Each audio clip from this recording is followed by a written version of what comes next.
Released in 1925, Harry O. Hoyt's The Lost World stands out from other films of the era.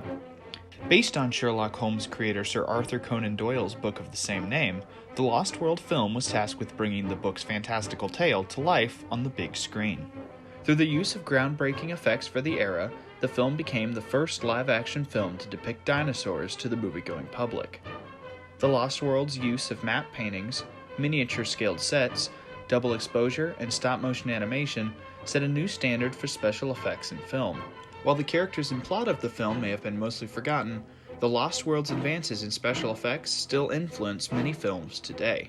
Releasing in theaters 13 years after the original book, The Lost World follows journalist Edward Malone, played by Lloyd Hughes, as he joins an expedition led by scientist and opponent of the press, Professor Challenger, played by Wallace Beery.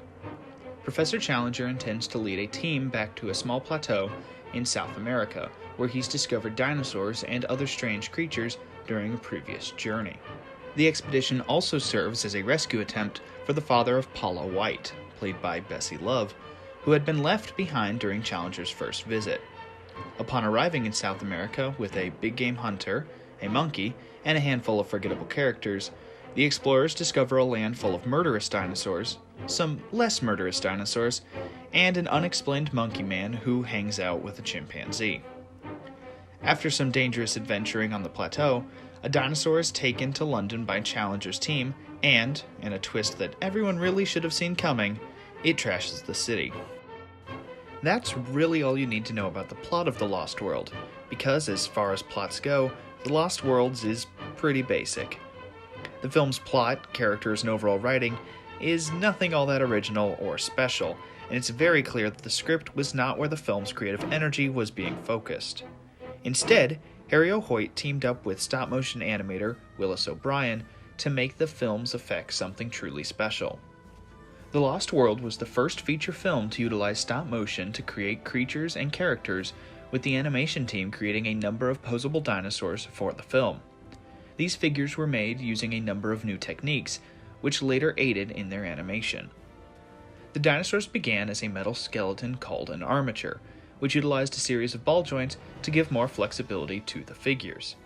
This was a fairly standard practice for stop-motion models of the time, but the outer skin of the Lost World's dinosaurs is where they deviated from the pre-existing standards. Until this point, other stop-motion models, including those used in previous Willis O'Brien projects, used clay and/or fabric to create the covering for the model's armatures. These materials were favored by animators due to their low cost and flexibility, as they allowed for the figure to bend with the armature during animation. The Lost World's mix of live action and animation required their models to look more realistic than these clay coverings, which forced the animation team to look for new materials to use for the armature's skins. With each dinosaur's puppet being around a foot in length, the Lost World team needed to find a way to use them alongside the much larger live-action actors and sets. To accomplish this, the animators made a number of sets scaled to the models. The largest and most impressive of these sets can be seen during the volcano escape scene. The dramatic set was made on a whopping 75-foot by 150-foot tabletop. This is a large set for a stop-motion scene, even for today, with no animation sets before this film even coming close to this size. Sets like these changed how stop-motion animation was viewed, as well as the scale of story this style of film could portray.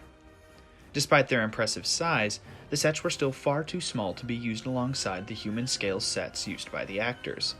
As such, double exposure was used to mix the stop-motion and live-action scenes.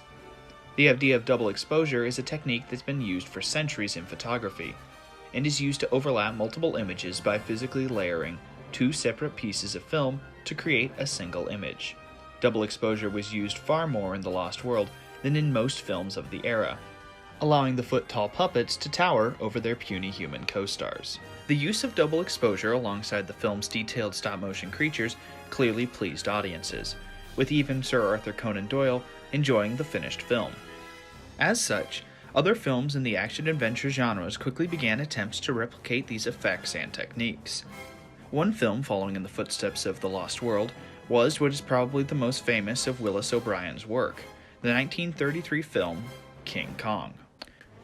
Directed by Marion C. Cooper and Ernest B. Schoedsack, King Kong was loved by audiences, with many viewers of the time happily ignoring the jerky movements of the stop-motion models, instead becoming engrossed in the exciting story and set pieces the film had to offer.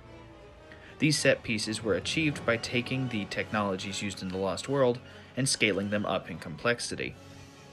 Not only did stop-motion creatures take up more of the film's runtime in King Kong, but Kong himself was made using both a small stop-motion model as well as massive life-sized animatronic arms and a motorized upper half that took 6 people to fully operate. These allowed for King Kong to pick up the film's star, Fay Wray, and actually be holding her in some shots, creating a more realistic visual than what was possible with The Lost World's effects.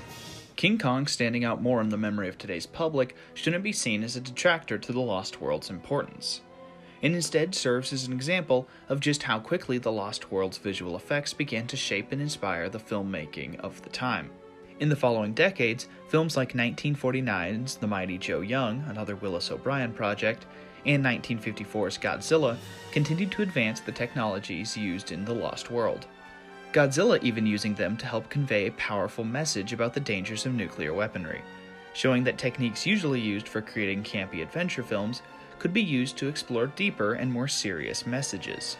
Ironically, The Lost World's first reboot, director Irwin Allen's 1960 film of the same name, took a step backwards when it came to technological advancements, choosing to attach rubber spikes and fins atop real live reptiles as opposed to stop-motion puppets due to budgetary constraints. The Lost World's influence can still be seen in more recent films, especially in the science fiction and fantasy genres.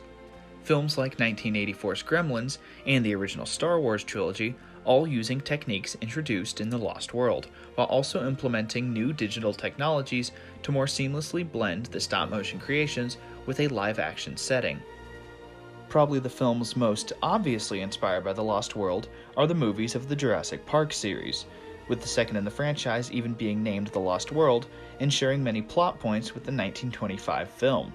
Jurassic Park was one of the first films to move away from stop-motion models, instead using stop-motion animators to help make digital puppets alongside massive animatronic models of the creatures, similar to the ones used in King Kong. While stop-motion has in many cases been pushed aside in favor of digital effects in modern films, The Lost World's impression on filmmaking can still be seen. The fantastical creatures made on today's computers still start off as a blank skeletal armature before being covered with a realistic digital skin. Stop motion is still used, with films like A Nightmare Before Christmas and Kubo and the Two Strings both using massive sets for their characters to interact in, with many of these characters being constructed around metal armatures, like those used in The Lost World. In some cases, filmmakers will blend in modern digital effects to enhance their stop-motion scenes in ways that were previously impossible. The technology has certainly changed and evolved since The Lost World's release, but at its core, the special effects used today share much of what made The Lost World special to begin with. The same armature, just with a different covering.